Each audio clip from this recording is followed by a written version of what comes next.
0, 1. Let's get Hello started. and welcome to Beyond Top 10 Tennis. My name is Dr. Ashley Mockenberg and I am your host.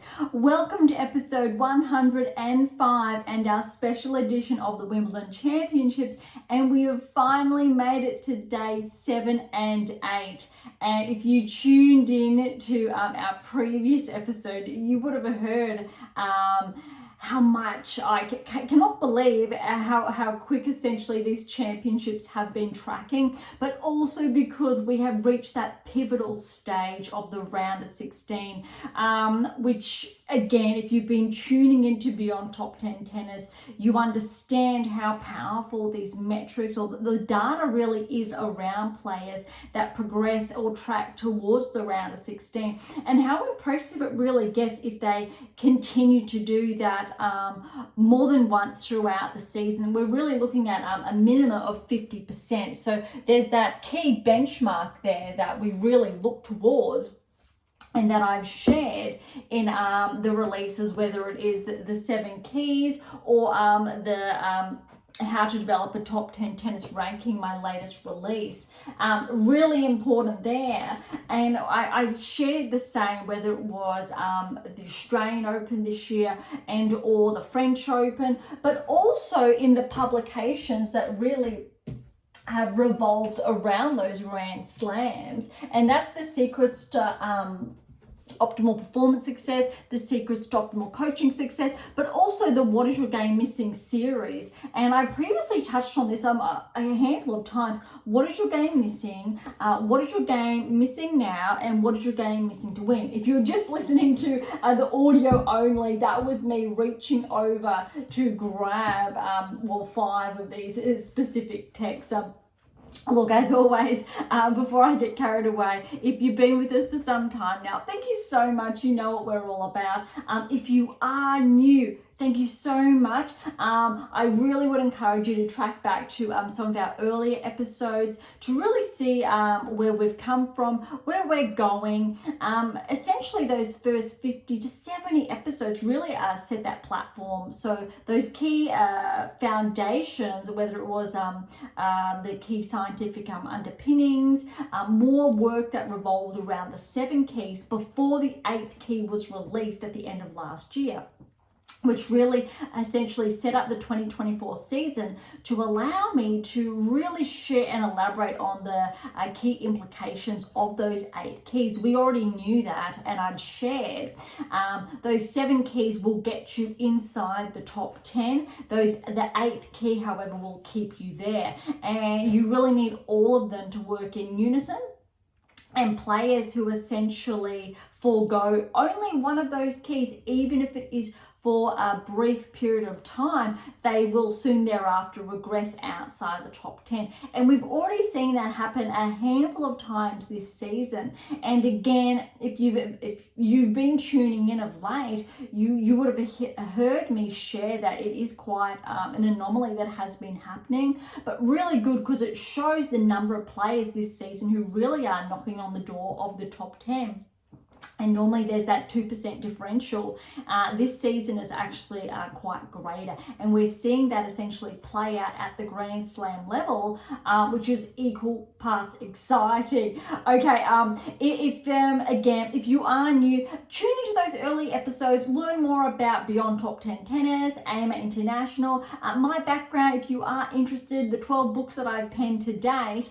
But I really would encourage you to click on those links in the bio or episode notes and really go from there. But look, today is all about the round of 16. It's finally been done and dusted, and we have our quarterfinal opponents set. What I think is really exciting that has played out is that we do have a lot of players that were anticipated to progress, that coincided with our data, our predictive analytics that I've previously shared. But also we have those anomalies that were not necessarily expected to come through. But we also have a number of injuries that have, I think, ran their course. And what's really important here, because it's not just one, this has happened on multiple occasions, and I really need to give full credit to Swiatek for sharing or elaborating on this And that unfortunately her team and herself, they got it wrong this year in respect to she needed more recovery, and that wasn't the case. And I've written about, and I've previously shared about active rest, but then also the benefits of really essentially sedentary rest, where you really need to just wind it down, essentially lie on a beach for a week, if that's what you choose to do, or just hide away with a really good book or multiple books.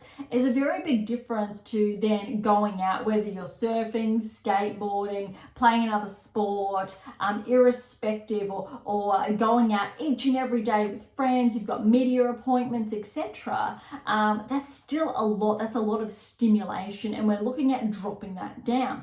But when we're looking at these injuries now, it's a little bit different. Obviously, I think Swiatek's one of those players who has been going. When we're looking at the likes of, say, Collins, definitely she has had a heavy season, not as much though, but her body wouldn't be as used to it as, say, Swiatek. But also we have to remember the ailments that Collins does carry, from rheumatoid arthritis to endometriosis. And for her to be able to be on the cusp of cracking into the top 10 again, which I believe she will be after Wimbledon, it's a huge task that she's probably pushing her body even more so than other players, and being in a constant state of pain, or a level of pain where her fellow competitors would not be, due to her current health or those health conditions. Kalinskaya retired, but we're looking at a wrist ailment, and we need to ask ourselves why. Raducanu, we understand the why there. Collins, I think it was something to do with her leg. And yes, Raducanu, because of the previous surgery that she has had. Unfortunately, Keys did have a mishap. That was really heartbreaking. I think that one is an anomaly, though. It did happen at that moment. We've had Dimitrov also had a scare during his match, and Zverev potentially was suggested, or Zverev came out in his press conference, that he was carrying an ailment. Look, I'm not too sure if I saw that. Fritz has said that potentially that was the case in, those last couple of games. But definitely it looked like, in all fairness, it was a pretty straightforward match. Quite even, towing the line. We will get to that later, but when we're looking at the number of injuries, retirements, walkovers that have been happening, not just at the championships, but between, say, the clay court season to the grass season, it's quite astounding. And it's something you really need to remember. There's no excuse if you're inside the top 10 about that management. And that's why I think it's incredibly powerful that Swiatek, she owned that and took responsibility for that. Really important there. Other players, though, if they have those tools at their disposal, which more likely than not they do, it's about managing that. And if your team does not understand how to manage, I think, your overall health and have those tools in place to mitigate those injuries, that's really concerning. One of the texts that I did share with you previously is the "What is your game missing to win?"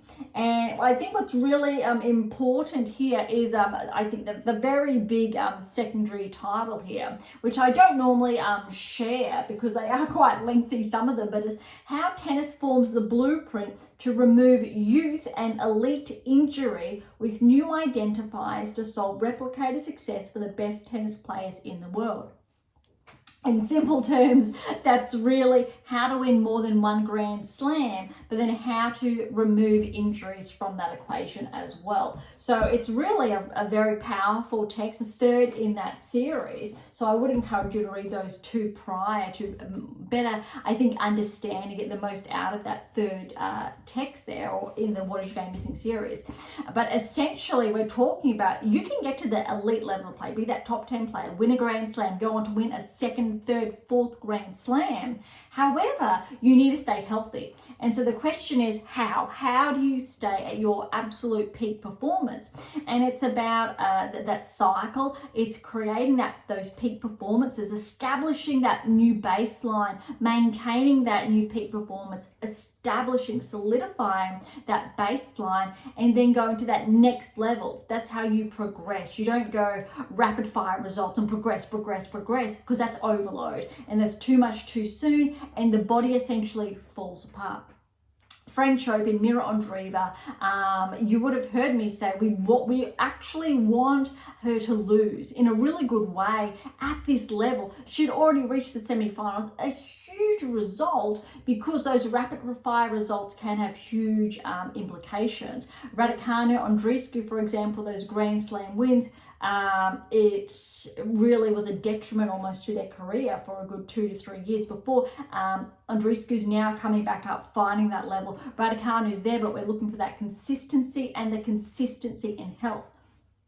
The men have been a little bit more fortunate, or we haven't heard as much about it because it's been dominated primarily by Djokovic, Nadal to Federer for a substantial amount of time. Other top 10 players on the men's side predominantly have looked after themselves. However, there has been that inconsistency. Shapovalov, Igor Alisime, both inside the top 10, regressed due to injuries. We've had more, let's say, senior players from Bautista Agut with those regressions, Gauff with those regressions, and we know it's not just performance-based. But other players, I think, primarily inside the top 10 that really, I think, pushed quite rapidly. We saw Alcaraz, for example. And then you would have noticed after Alcaraz really peaked, he had a lull almost for the last 12 months. Of course, it was incredibly high still, that lull, but we're looking at why Sinner was more readily able to capitalize on that, because Sinner did not progress as rapidly as Alcaraz, and that's why Sinner was poised to overtake Alcaraz sooner rather than later, which we saw obviously has unfolded this season. And again, our predictive analytics touched on that. And what's really important here is that the data is only one side of the coin. Predictive analytics is essentially using that data to say we have all of these markers that will suggest this will happen. And it's not just say numerical. It's a specific framework that I designed probably around 10 to 12 years ago now, and it has consistently been charting players with these unique formulas that are really customized to track if they are going to progress and or not. And what's really important here, it's got to do with not necessarily just their results, but their technical performances. So how they essentially hit the tennis ball, how their body moves. Are they susceptible to an injury? Are they looking like they're tracking towards that top 10 tennis ranking? Because yes, we can pinpoint, I can pinpoint a player who is going to progress towards the top 10 if that level of maintenance is there with those key technical parameters, which some of, definitely not all, some of those keys underscore. Really important, I think, to touch on before we dive into the round of 16. All right, so that's enough, I think, of a backstory behind there. Let's have a look at these results.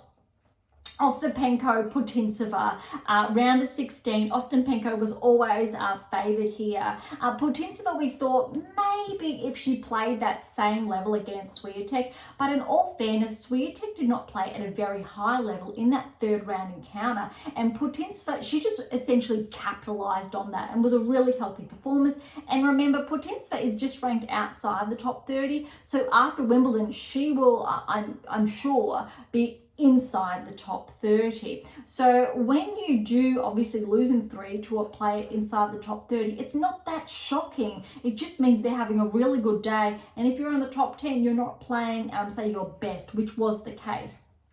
Very different when you're looking at a top 10 player and a player, say, ranked 80 in the world or 150 in the world. You know something's not quite right with your game at that point in time. Ostapenko has had a sensational Wimbledon. I think this is the best Wimbledon Championship she has played, if not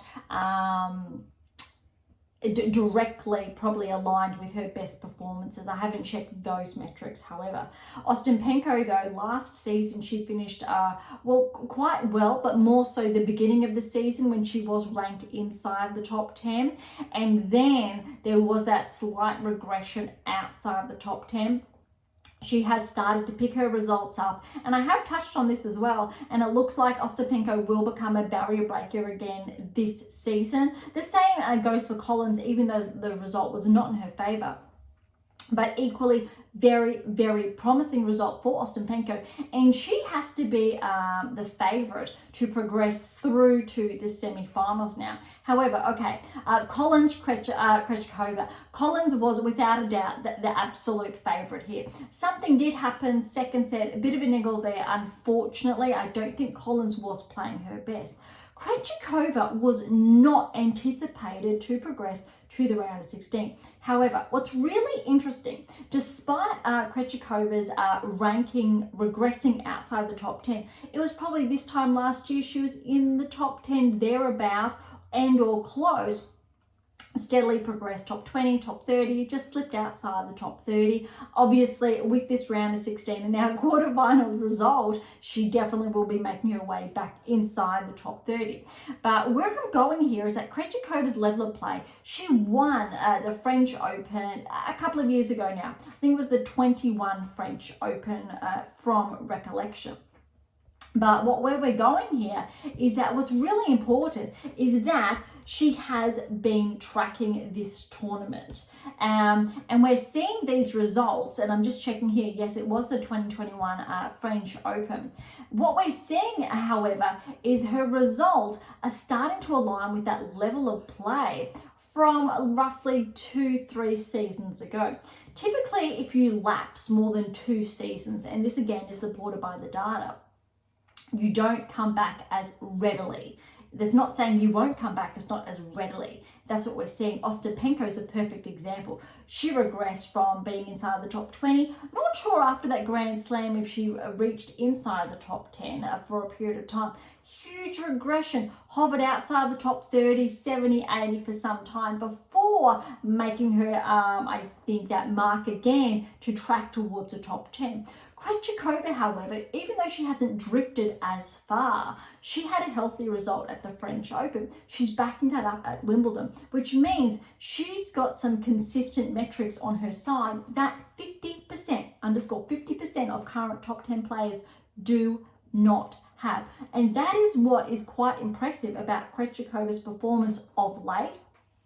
However, again, due to historically her level of play over the past, say, 12 months, that's why the analytics were not saying, hey, she's the 31st seed, round of 16, maybe not. But when we're looking at Grand Slam metrics alone, then yes, you really need to consider Krejcikova, especially because she was only one of, I think, 3 players inside the round of 16 that had won a Grand Slam. Make that 4, because we had Gauff, Grand Slam, Raducanu, Rybakina, and then yes, Krejcikova. Well, no, Ostapenko. Wow, how's that? 5 players inside the round of 16 have won a Grand Slam. What's even more interesting is that we know a number of them have fallen. So we know Gauff is out. We know Raducanu is out. Rybakina is through. Krejcikova is through, Ostapenko is through. So 3 in, 2 out. And I think the 2 that have gone out, they really were favoured to progress, which is very surprising. So those results are a little bit of an anomaly, but let's get to them now. Okay, Rybakina, Kalinskaya. Look, Kalinskaya was potentially looking at upsetting Rybakina if she was able to play the same tennis or same level of play she had been playing of late. Unfortunately, I believe it was a wrist injury. Look, 6-3, 3-0 that she did have to withdraw. First, however, Krejcikova Collins was 7-5, 6-3, and that's where we're going at. Collins, however, she had that niggle. Second set wasn't able to come back. However, I believe Krejcikova was up 5-1 in that second set. Collins really did try to make those inroads. Krejcikova was a little bit too consistent at the end to close that out. Arguably, if it went to 3, I think Collins would have had a chance if she obviously regained some of that health. And I'm not sure if her body really was up to it at that point in time in the match. All right, Rybakina, Kalinskaya, 6-3, 3-0. And obviously we know Kalinskaya, she did have to retire. Issue with her wrist. Really disheartening. However, Rybakina was incredibly strong. I would be really interested to know if Kalinskaya entered that match at 100% health or not. Obviously, if not, it's quite straightforward. If she did, that's a very interesting, I think, conversation to be had of the level of play Rybakina is playing. This is by far the best chance Rybakina has had to win a second Grand Slam, let alone make the final of a Grand Slam again. She really has been quite impressive. And again, this was shared, I think, previously to the championships, that Rybakina unfortunately has had a bit of a poor run with her health. A lot of the withdrawals or retirements have been to do with her health this season. And if she was able to stay healthy, if she is able to stay healthy, I did share that she had a really good chance of progressing all the way through to the final. And she has been tracking really good. And that just shows, especially that first set against Kalinskaya, 6-3, is a really solid performance. She will face Svitolina next. 6-2, 6-1 against Wang. A really impressive result. Look, I'm rooting for an upset here, Svitolina Rybakina, purely because, and I will underscore and remove potentially that level of bias by saying, before Svitolina went on, say, maternity leave and started a family, before that, and I've shared this, and it's also in a number of my publications, Svitolina was the most consistent top 10 player, synonymous with, in direct correlation with, Serena Williams. That is how profound her level of play was. She was the most consistent player for over 10 years to maintain a ranking inside the top 10. No player that I can recall at this point in time has held those type of metrics, has held that type of consistency. Svitolina has made quarterfinals, semi-finals, round of 16s consistently at the Grand Slam level. I'm sure there are those anomalies, those hiccups in there as expected, but more than 50% of the time over almost a decade of play is incredible. The only player to come close over, let's say, that longitudinal analysis, obviously Serena Williams. There are other players in there that have won and been really good, really solid. But Svitolina, unfortunately, was the only player there that was at that height, that level of consistency, that hasn't won a Grand Slam. She would fall short, say, at that semi-final stage.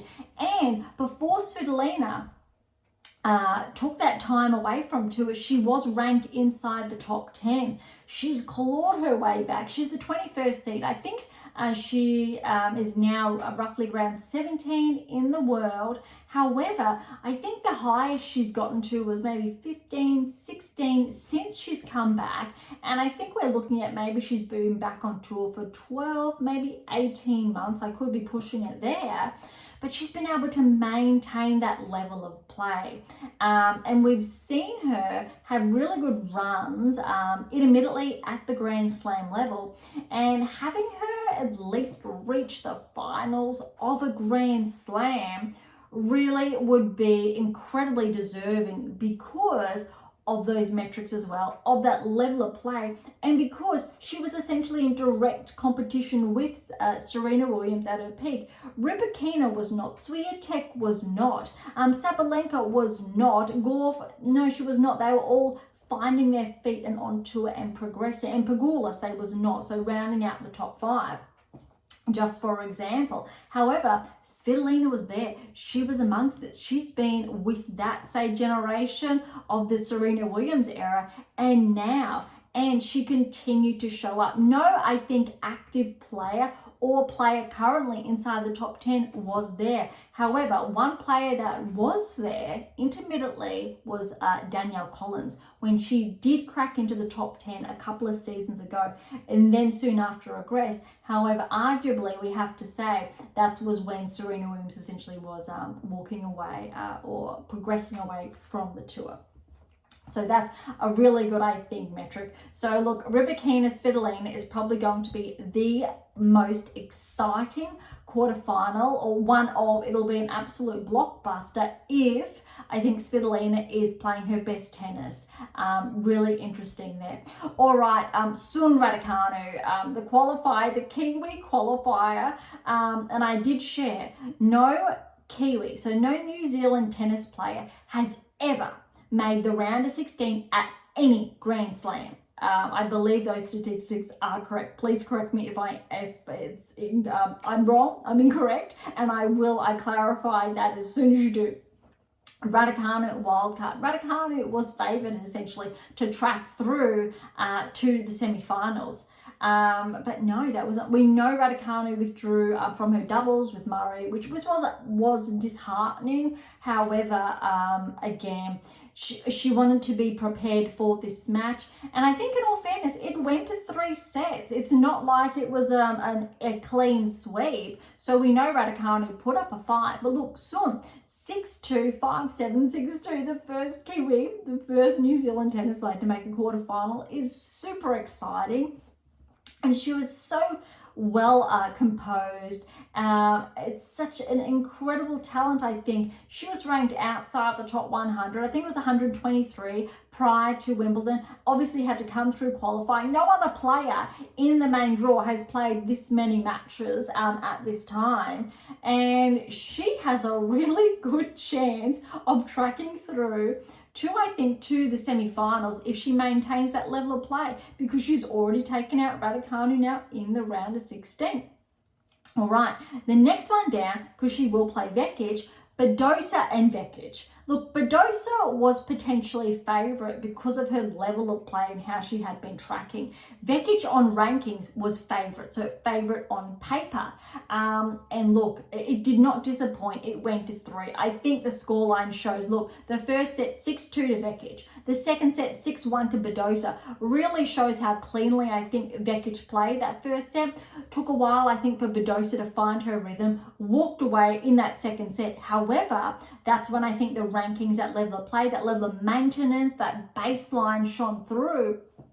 Essentially, that's only one break in the third, where Vekic took it 6-4 over Badosa. So quite tight there, but that also does suggest that Vekic she's in probably the best form she has been in, I would argue, the last 5 years. I think it was roughly 5 years ago from memory, Vekic did peak inside the top 20. I did check those rankings, so I have a little bit of a correction to make, where I did share that I thought Vekic almost got into the top 10 or was soon thereafter hovering outside the top 10.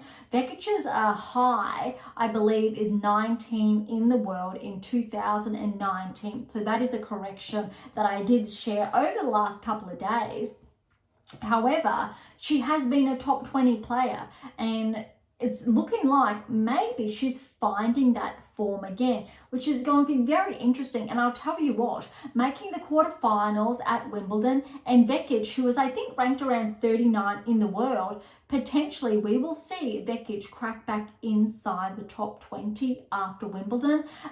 If Vekic does progress through to the quarterfinals, makes the semi-finals, definitely I would argue that she will be cracking back inside the top 20 and reach essentially, if not equal to her peak ranking performance, potentially her best ever. And also it's really important to note Vekic has been tracking this season. She has been showing up, even though that ranking was just outside the top 30, and then it was almost inside, but it just hovered there and slightly regressed back to just inside the top 40, slipped outside the top 40. She's still been showing up and delivering. So this is actually, I think, a really good result for her. And I do believe Vekic has made the round of 16 or a quarterfinal. I think also whether it's at Wimbledon or another Grand Slam previously, but it's not a result she's been able to readily replicate over the past couple of seasons. Okay, so Sun and Vekic will be very interesting nonetheless. All right, Paolini Keys did that was huge. 6-3, 6-7, and that was 8-6 to Keys, 5-all. This was heartbreaking, essentially because 5-all, it could have been anyone's match, really. That's it. So I really hope Keys has a swift recovery. To have to retire at 5-all in a round of 16, that's huge. All right. However, Paolini was the better player in that second set. Keys then found her groove in that, I think, the second set, and I just really amped her game up, but Paolini didn't let her walk away with it. I believe Keys was up, I think, 5-1 in that second set, and Paolini just continued to show up and continued to come back. But look, for Keys to get that tiebreak 8-6, it shows how close it really was. And then Keys did not go away. It was neck and neck. I think Paolini's level to start was very high and it slightly dropped, but then Keys lifted hers. A very interesting match. Obviously, Paolini was favourite. Keys potentially with that upset, and it really lived up, I think, to that hype. You need to give Paolini a really good chance in the quarterfinals. However, the biggest upset, I think, for the round of 16 was Gauff. So we know Svitolina fell, obviously, in the third round. Now, the second seed in the fourth round, that's why it makes the fourth seed, Rybakina, now the favourite. She is the highest seed standing, and we know Pegula fell, I believe it was in the second round. And that's just the top 5, notching them off. So really, Rybakina is the highest seed now left, followed by Paolini. And that's pretty exciting. If both of them do make the finals, that would be incredibly exciting. And I really want to give Paolini that edge purely because of her finalist result at the French. But first, Navarro played exceptional, 6-4, 6-3 over Gauff. It was noted that potentially this could go to 3 if both of them played, obviously, really good tennis. Navarro, she is having the best season of her career, best season of her life with her rankings. I think she got up to 17 in the rankings, slightly regressed, I think, to 21 in the rankings. Now is back, she's the 19th seed. So she has been tracking, and it's not that surprising. Did Gauff play her best? No, she didn't. There were a lot of, I think, unforced errors there. That said, you need to give credit to Navarro. She just remained really steady. And that's what got her over the line. Paolini is going to have to really bring some firepower to that quarterfinal to overcome Navarro, and then potentially her ranking will shine through. But Paolini and Navarro, both of these two players, are probably 2 of maybe 4 or 5 players that are really making significant inroads this season and are continuing to peak. So that is really anyone's match, rankings aside, because this level of play that both Paolini and Navarro have been delivering, I think, all season long, really is going to make it very interesting. Sun and Vekic that I've just touched on for that quarterfinal. Potentially we could see, say, Vekic get through to the semi-finals, who will, on rankings, say, play Paolini. So you need to give the winner of Paolini Navarro the chance to track all the way through to the finals. All right, on the top quarter there, Ostapenko, Krejcikova, we've got two former Grand Slam champions facing off, which is very exciting. Krejcikova obviously is the one with the more recent Grand Slam, only a few years ago. Ostapenko's, I think we have to rewind the clock to roughly maybe 6 years ago, but I'm just going to check that. It's very interesting because when we're looking at data and metrics, and I think the likelihood of a player being able to achieve, I think, replicated success, I think her Grand Slam, correct me if I'm wrong, was in 22. That does not sound right. That's her peak high, but I think, there we go, 2017. So we need to look at essentially 7 years ago when Ostapenko won. And so when we're looking at age, she won at 21 years of age. And that's a very impressive metric because we know, and similar to say Raducanu, Andreescu, those earlier Grand Slams, if not, I think, managed in a player's schedule with those peak performance metrics, allows a player to regress. So Ostapenko is another example of that I hadn't, recently touched on. Age ranges and rapid fire results. Okay, Puig,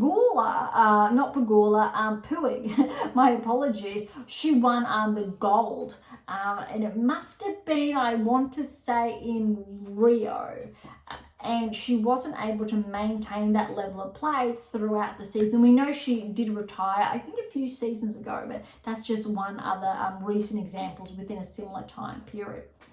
All right, Ostapenko, however, needs to be favoured because of her current results this season. And then we've got Rybakina, Svitolina. Rybakina is obviously favourite on paper, all else, but you need to give Svitolina a fighting chance there. And I tell you what, if Krejcikova plays the level of tennis she played against Collins, and potentially if I think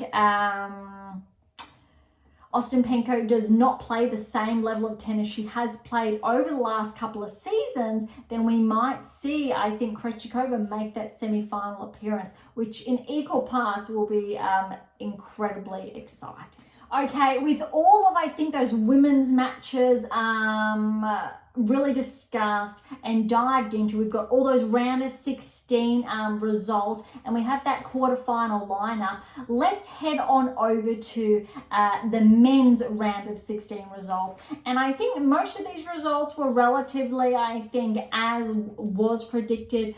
We may have one slight surprise here, but we will get to that shortly. There probably were some extra sets, I think, snagged by some other players that potentially we weren't considering, but some really good, I think, results here. All right, the first one was Sinner and Shelton. Potentially, look, we know Shelton lifted his game up in that third set. Arguably, if it went to 4, Shelton really started to find his level, and it could have been pushed to 5. And that's where Sinner was very fortunate, used his experience to close out that match in 3. A 6-2, 6-4, 7-6, 11-9 in that tie break, and that definitely was a wild one. But you really need to hand it to Shelton for, I think, sticking with Sinner. We know that Shelton, I think, is here to stay, and probably within the next 12 months, I will not be surprised if Shelton cracks the top 10 and becomes a barrier breaker. I'm going to say Paul and Fritz are probably, with their results now, and obviously both of them respectively progressing to the quarterfinals, will more likely than not become barrier breakers this season. Fritz is already started the season inside the top 10, had that regression, and look, he's going to have that progression again. But we know Fritz is a player that works in cycles, and we do have that with our data as well. Very different but interesting. There are some players like that, and it works for them. Very important statistic there. But look, Sinner, he was too good. All right, Dimitrov, Medvedev. Unfortunately, early on in that first set, Medvedev was up a break. He was leading 5-3. Dimitrov, he had a bit of an ouch and he did have to retire. I believe that was with his knee. So that was purely, let's say, performance-based, where there was a bit of a wrong footing on court. Those ones, so a similar thing obviously happened with Keys. When it happens in action, it's hard to go on with, rather than something that is nagging or niggling prior, and then really I think is exacerbated through, say, your opponent pressuring you to play even better. A very big difference there to distinguish between the type and caliber of injury and a player's, let's say, the level of play they're capable of delivering. So Medvedev and Sinner will pair off then in that top quarterfinal. You need to obviously favour Sinner, but Medvedev's going to come into it actually playing quite clean and with fresher legs. He's been playing quite good on grass, probably the best I've actually seen him play, or anyway, in a number of, I think, seasons. And I think he's coming in really underrated because Sinner, Alcaraz, Djokovic, I think, are really, holding that spotlight. But I'm not going to say that Medvedev's not going to cause an upset there. I definitely think he could be capable of that and or going to 5. But I think irrespective, the match is going to be on Sinner's match. And it's going to be on his racket. And Sinner is really the one that's going to dictate the level of play. Medvedev, I think, is just going to stay with Sinner, and it's going to depend if Sinner raises the bar or not. Sinner has to be the favourite. All right, Alcaraz and Humbert. I think that third set with Humbert, the 16th seed, taking that 6-1 off Alcaraz was a bit surprising, but I think we finally saw that seed come into action, that number, I think that top 20 ranking, really make a charge there. But look, 6-3, 6-4, 1-6, 7-5. Essentially, that's really only a handful of breaks between the two, and obviously going to Alcaraz rather than, or in contrast to that third set where Humbert was able to get a couple under his belt. So I think that's all credit to Humbert there, but Alcaraz, well done for him to get through to another quarterfinals of Wimbledon. We need to remember that he is the defending champion. It's not Djokovic in this case. But look, he's going to play Paul next. Paul had a straight sets win over Bautista Agut, as I think it was predicted, but 6-2, 7-6, 7-3, 6-2. Now look, Paul's having a really, really, really good season, like his best ever. This is his rankings high. He's on a peak performance similar to Navarro. So well done, first and foremost, I think, to American tennis, because 2 of them have made it to the quarterfinals. But I think even more so, Paul and Alcaraz presents a very interesting, I think, lineup. Yes, on paper, favour Alcaraz, by all accounts, defending champion. But if there's one player that could potentially upset Alcaraz, you need to give it to Paul. Paul's already won a grass court title, I believe. He's already won a couple of titles this season, or come very close. So really, I think Paul could cause an upset, but I'm not going to say it's an absolute definite, because it's very similar with Sinner. If both Sinner and Alcaraz play their respective levels of play, look, they're on the path to meet each other in the semi-finals. But it's the championships, upsets have happened, and both Paul and Medvedev are playing really good tennis. All right, Musetti and Mapesh Parikard. Almost gave Mapesh Parikard a chance here, and look, it went to 4. And another correction in the last couple of episodes where I've said Mapesh Parikard did make the finals of one of those events previously to, say, the French Open. The correction is no, he won it. So he didn't make the final, but he did win that title. So he won his maiden tour title this season, and it was only probably 6 to 8 weeks ago. Really important here, because he was ranked outside the top 100, cracked inside the top 100. I think he came into Wimbledon ranked 58 in the world, which is a huge one. He started the season. He started before the Australian Open outside the top 200. He's been tracking. Guess who else was able to do something very similar? Alcaraz. He was ranked outside the top 100 the year he tracked towards the top 10. Who else did something very, very similar? Swiatek. Very similar. She was already, I think, inside the top 100 for a period of time before then winning, obviously, that Grand Slam. But when Swiatek won that Grand Slam, she wasn't ranked inside the top 20, or I don't think at that stage a couple of seasons ago. Very interesting. However, well, look, Musetti was too good. But you need to give it to Mapesh Parikar to continue tracking this season, and let's see how he plays on the hard court surface. But look, Musetti, the best I think I've seen him play, he was the more consistent player. Mapesh Parikar, he did get that first set, but look, 4-6, 6-3, 6-3, 6-2. It was a very, I think, close match, closer than the scoreline potentially insinuates. But you also need to favour Fritz next. 5 sets against Zverev. Some really good tennis here. It really was a match of service breaks. However, I think that 5th set was a bit different, where Fritz was able to get not 1, but 2 breaks of serves under his belt. Look, 4-6, 6-7, and that was 4-7. So Zverev was up 2 sets to love, but it was very, very close. Fritz wasn't going anywhere. 3rd set, 6-4 to Fritz, only 1 break there.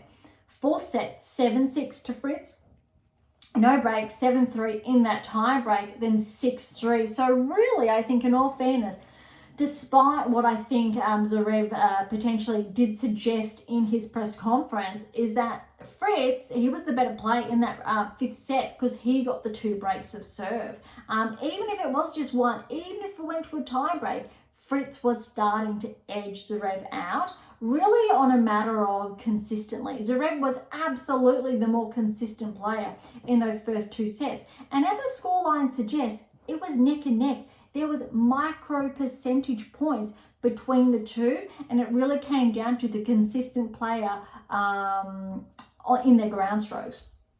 The only difference is in those last 2-3 sets, Fritz was able to force a couple more errors from Zverev. That was it. That's all it came down to. When you're looking at serves, the number of games that went to 30 all and that were snatched just at 40-30, there were a lot of them. It was really, really close. And I think, look, I don't recall Fritz making the quarterfinals of Wimbledon recently. So this has to tie with, I think, one of his best Grand Slam results today. I think Fritz may have made the semi-final of a Grand Slam a number of seasons ago now. But look, really promising with this level of play, he's starting to deliver. Potentially, after this result, he may very well break into the top 10 once again, like he started this season. And you need to give Fritz a really good chance of tracking towards the semi-finals on paper alone, nonetheless, because Fritz is the 13th seed and Musetti is the 25th seed. Okay, the next match that we've got is Djokovic and Minaur facing off in the quarterfinals because both of them won their respective match. Look, I think Djokovic will go to that one first against Rune. We thought if Rune played that level that he's capable of, or the level he was playing maybe 18 months ago, this could maybe go to 4 or 5. In all fairness, that level of play has regressed. Really good result though for Rune to make the round of 16. He had a really good result again at the French. So he has been able to back that up, and he hasn't been able to, I think, deliver that consistently over the best part of the last 12 months, and why he regressed outside the top 10. And again, why our data really pinpointed Rune to be one of those first players to regress outside the top 10 this season, which yes, was the case. However, we thought potentially it could go to 4. Potentially Rune could get a set, at the very least, from Djokovic. But you know what? Djokovic, he just played clean. He played really good. And Rune, he just, I think, let the lack of better wording, the day get to him, the aura of the day, the occasion really get to him, and he didn't play his best. But Djokovic really pushed him and put him in that position. But did we see Rune play his best tennis? Absolutely not. But also he was against Djokovic, a player that will put you in the corner to make sure you can't play your best. And I think that's a really important, discussion there, because Djokovic he played good. Knee injury or no knee injury, I don't think he's got a knee injury. Obviously, he had it and it was there. He did rehab absolutely perfectly by the looks of it, because he's playing like he never left. And Dimitrov said exactly the same thing in his press conference, is that you would not be surprised because it's Novak. Of course you're not surprised, and there's all credit to Djokovic for being able to have that swift recovery, really looking after his body to make sure it had the best chance of getting back to that optimal performance, which has happened. Dimitrov feels, look, Dimitrov actually played really well, especially those first two sets.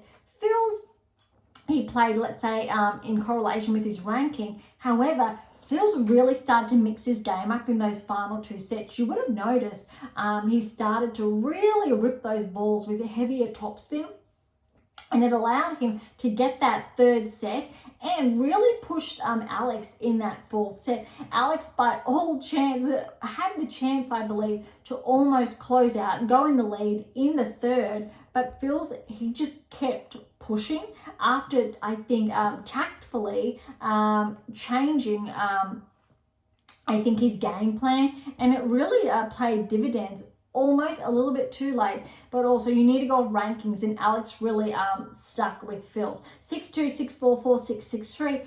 Phil's, I think, after the championships, will definitely, without a doubt, crack into the top 30.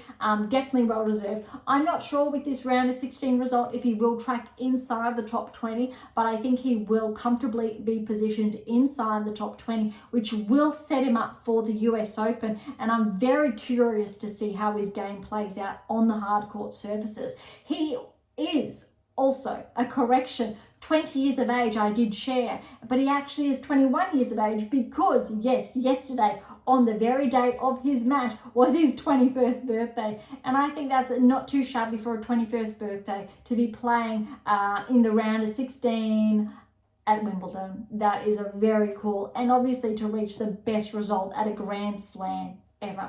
Really cool, I think. Birthday present. Sure, it would have been made better with the win, but he took a top 10 player in Alex to 4 sets. Really solid result. All right, so when we look forward to the quarterfinals, Dimitrov, Djokovic, you need to give Alex a chance because he's beaten Djokovic before. However, Wimbledon and Djokovic have a special relationship. I don't think you can discount Djokovic at Wimbledon ever.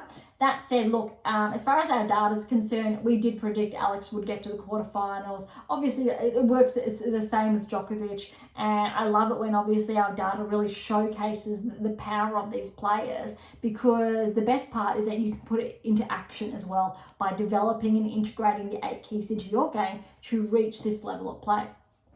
All right, I'm obviously, as an Aussie, I'm rooting for Alex here, so I need to say Alex. And look, on paper as well, it's going to be really close, because you just need to give Alex a fighting chance. I'm not going to be surprised if there's an upset here.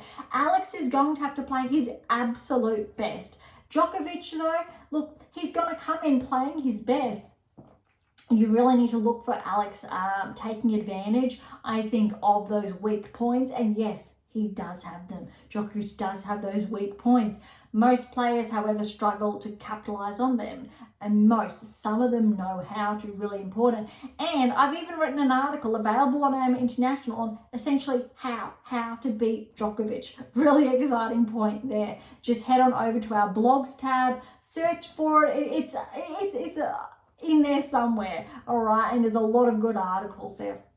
All right, next lineup we've touched on, Fritz, Musetti. You need to favour Fritz there, and look, he will play the winner then of Djokovic Minaur. I think that's going to depend on how long that Djokovic Minaur match goes for. 3 sets, 4. If it's a 5, maybe you're going to favour Fritz.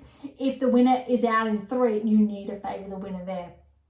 All right, Paul, Alcaraz, we did touch on this. Let's say Paul could have the match of his life, so could Medvedev. And I think that would be really surprising, because I think from as soon as the draw was released, everyone, absolutely everyone said, you know, Sinner and Alcaraz will track towards the semi-finals. You need to favour Sinner. It would be amazing for Sinner to get his second Grand Slam of the season and essentially get a little bit of revenge on Alcaraz should they make, say, the semi-finals together. Really important one there.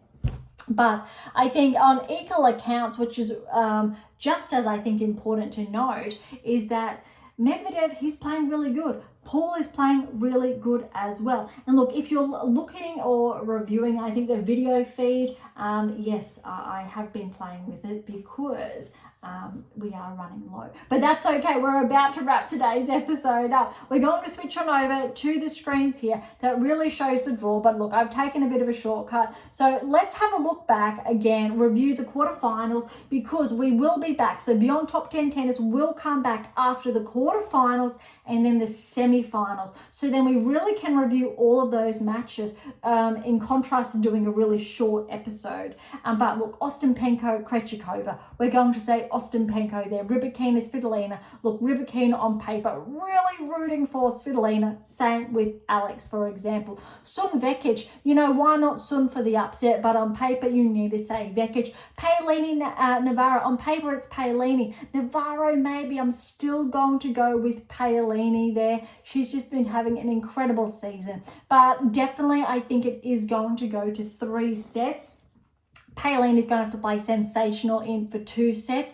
Navarro, she could get it in 2 sets, but Paolini would not have to be playing some of her best tennis, I think, for that. All right, that's the women's draw, and we've just touched on, I think, the quarterfinals for the men's. All right, on paper, let's say Sinner gets through, let's say Alcaraz gets through, and let's say potentially Sinner gets through to the finals there. Musetti and Fritz, you need to say Fritz. Let's say Alex, even though Djokovic, when we're looking at rankings, and maybe we get an Aussie in the final for the first time to claim the championship would be incredibly exciting, especially if he's able to take down Djokovic, I think, in the quarterfinals. Really cool there. And let's track forward as well for the women's. Let's say Ostapenko gets through and Rybakina. You need to favour Rybakina to make her second Wimbledon finals. And we'll say Vekic and Paolini. You need to favour Paolini then to make back-to-back finals at the Grand Slam level, which again is essentially a dream come true, and we love those fairy tale stories. Okay, then we'll wrap today's episode up. Thank you so much for joining us. Look, to grab your copy of whether it is the 7 keys or how to develop a top 10 tennis ranking, head on over to AM8 International or Amazon, irrespective where you're based in the world. And the same goes for the What Is Your Game Missing series. Any one of those ones, they're going to look a bit different. These are original, I think, copies there, or covers. But look, irrespective, any of those 12 books, you will find them on AM8 International, but also so under our books tabs, but on Amazon as well. So it doesn't matter where you're based in the world. Really important there. For any comments or questions, head to AM8 International or Topic Thread, the social platform set on data privacy. To interact with Beyond Top 10 Tennis, head on over to Twitter, Instagram, or YouTube, or any of the apps you will see on AM8 International, but the best ones really is directly on AM8 International, Spotify, or YouTube for a quick turnaround there if you're looking for that engagement. Medium as well, so to catch up on our blogs, head on over to AM8 International, click on our blogs tab, or head on over to Medium. They're all there. And look, as always, I'll leave all the links in the episode notes. For something different, head to Pink Octopus Books. That's where my fictional release is. Something left of field, Spruik for some random polls. And of course, if you enjoyed today's episode, please like, subscribe, or share. It will be absolutely phenomenal and incredibly appreciated. For those of you who are interested, we do have scholarships available at AM International, as well as options to work with me exclusively to help you track towards that top 10 tennis ranking and or to achieve whether it's Grand Slam success or replicated success. Really important to push you over the line. I will ask though if you're conscious of the 8th key and the 7 keys as well prior to that. So please catch up on that, do that reading before getting in touch and giving me a call. All right. So on that note, thank you so much for listening. I am so incredibly grateful. I am your host, Dr. Ashley Morgan Burge, and this is Beyond Top 10 Tennis, and I'll see you next time.